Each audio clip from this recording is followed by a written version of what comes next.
Alrighty, I figured I'd show off this smaller project before I move on to my bigger project, which might be arriving tomorrow, hopefully, because that's going to be a really big project, and I can't wait to build that thing.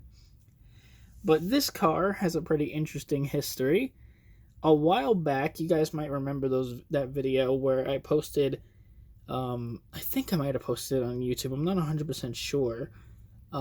Where I got two Jimmy Johnson models, and one was a snap tight, and the other one, uh, I might actually have a video of that up still, and the other one was a glue together kit, and you paint it and glue it, and like a normal model kit. This is that car because I got really committed to building it, um, you know, box stock. Part of me was just like, yeah, I want to do this thing really, really nice. And I really got into it. I painted it and was getting ready to fully detail things. I was going to hand paint a lot of the dashboard stuff and make it look really cool. But as I was assembling stuff, something just kind of hit me. And I went, I don't want to do this. And I kind of just put it back in the box and left it for months. And I would always reopen it and be like, maybe I should do something different with this thing. The body was painted blue, so I was like, maybe I can make it look like the Roadkill stock car before it got turned into the Monte Carlo, the NASCARlo, which I thought was a really good idea. And I even started like making the front fender all damaged and everything to look like it. But then I was just like, nah, I don't really want to do that. So again, put it back in the box, forgot about it for another month, and I'm working on a bunch of other projects. I recently did a Land Rover, which I plan on doing a video on sometime in the future, because I have two of those, and I both want to build them up both differently. So, and I'd love to have them side by side. That's why it's not in this video. So anyway, I had a Toyota Hilux that Oxide sent me for my birthday, which was really fucking awesome of him. Seriously. That's where these Super Swampers came from. I built that thing and was ready to start weathering it. But one time I just decided one day that I wanted to armor it, and I fucked it up really badly.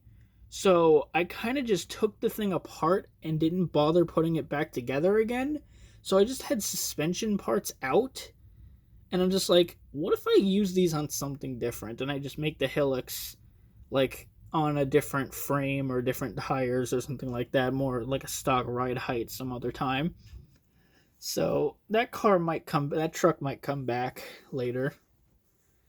But the other day, I'm like, well, the big project, it is a truck, I should say that, isn't here. So maybe I should do something. And I remember I had this car, and I'm like, maybe I could build a buggy. Like if I chop it up a little bit and kind of shorten it, like in the front and stuff like that, maybe it could look like a cool little off-road buggy. And if I use those tires on it, this is how this thing came to existence. It didn't take very long because, like I said, I had a lot of stuff painted already, so it didn't really matter. I didn't really have to do that much paint work on this thing today. This took me, I'm gonna say, 9.5 hours to complete today, and that's not bad for a model. It's because a lot of it was already built, and I didn't really have much to do. The engine was already done when I started this thing, so, and the radiator was already painted and everything, so I didn't really have much to do. It was just kind of assembling things and making it look cool, and that really didn't take that long, like, not even a day, or usually models take me, well, some models can take me up to 2 or 3 days to do. This one took a matter of hours. One big oopsie you might recognize, but this is something that I did when I first built up this car. The distributor is wrong. It's supposed to be in the back, and you're supposed to put the radiator hose there. And when I was building this thing, I put the engine in and everything, and I'm like, oh shit. So that's a bit of an oopsie. I might have to just make like a smaller radiator hose and make it look like it's like to the side of the distributor or something like that. That's a bit of a bummer. That looks a little bit silly. There's no hoses or anything there, and the distributor's up front, which um I believe only really Mopars do that. I don't think Chevy has ever done that. Actually, Mopar is weird because small blocks have it in the back, and big blocks have the distributor in the front. I think they're the only. I don't know if Ford has done it either, but I think they're the only company that moves distributors. I don't freaking know, man. Dodge does some weird stuff, man, and I love them for it. Actually, speaking of Dodge, I'm starting like to appreciate since having all this time being in quarantine. I've been looking at cars. I'm really starting to appreciate the first gen Chargers. I know a lot of people don't like them, but I mean, even people call them a fastback station wagon. But to me, I love them for what they are because it's always cool to see how a car started. Like, it, 66 through 67, that was the Charger. It's just such a cool thing for me. It's probably easier finding a 66 or 67 than finding 68 or 70 because of how many of those they get wrecked every year. Because of like Fast and Furious and shit. Those cars are probably gonna be extinct soon.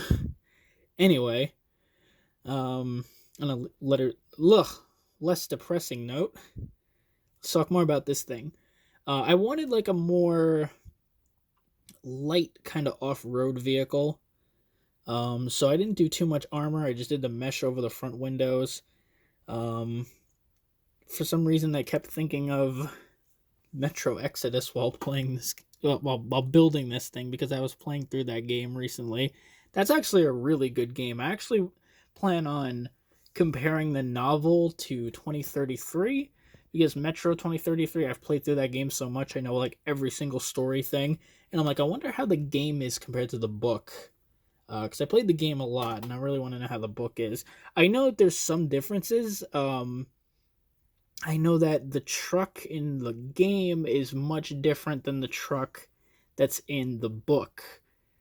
The game has a Russian van that's dropped on this huge semi-truck frame with these giant off-road tires and this giant shovel plow, and it looks fucking awesome. It's got this mounted turret gun. You know the truck, like you've seen it. If you just look up Metro 2033 truck, you'll find it. It's fucking cool. But in the book, I believe it's just a repaired, but it's not modified fire truck. It's nothing really crazy. Instead of having a mounted machine gun on the back, it's just a guy with a Dragunov sniper rifle on the back. Like, weird, but that's one difference that I know. That's the only difference I can think of offhand. I have to read the whole book. I'm actually going to listen to the audiobook of it. I believe that just came out recently or something like that. Anyway, back to the vehicle. I'm done talking about weird shit. Here's the inside. It's a stick shift. Dodge Charger seat, because that's the only spare seat that I had. I used a lot of spare parts here. There's some jumper cables, battery, fire extinguisher, gas tank out of a truck to cover up the opening. I hate those big circles, but I tried my best to chop those off. And I love the big super swamper boggers on this thing. Now, I say that this is done. It's technically not, because I want to go back and I want to hit this thing with even more powders, and then I want to get the testers or model masters matte finish and then kind of seal them all in, because they're not. Like, if I rub my finger against this, it's going to come off, and I don't want that. I want to just kind of seal the pastels into it, but I can't. I don't have that stuff at the moment, which is kind of unfortunate because it's very hard to get stuff now with everything closed and shipment stuff being delayed. And I mean, I ordered a Ford Lightning diecast, and that thing isn't coming until like the end of this month, and I ordered it early last month. Jesus Christ, man. Got the skid plate. There's the suspension. The rear, I gotta put something there, some sort of bracing there. It looks a little bit too silly. I'm definitely gonna put something there. And like I said, this thing was built up with a lot of spare parts that I had. This is off of I believe Chevy Stepside I built a while back. That's gone. That thing got scrapped a long time ago. But I had the light bar from it. Um, I don't even think that was from that kit. I think that was from a Datsun that I put on that truck. And that's what this is. These two lights, I don't even know what the hell those are from, but I had them in my parts bucket and I put them up on there.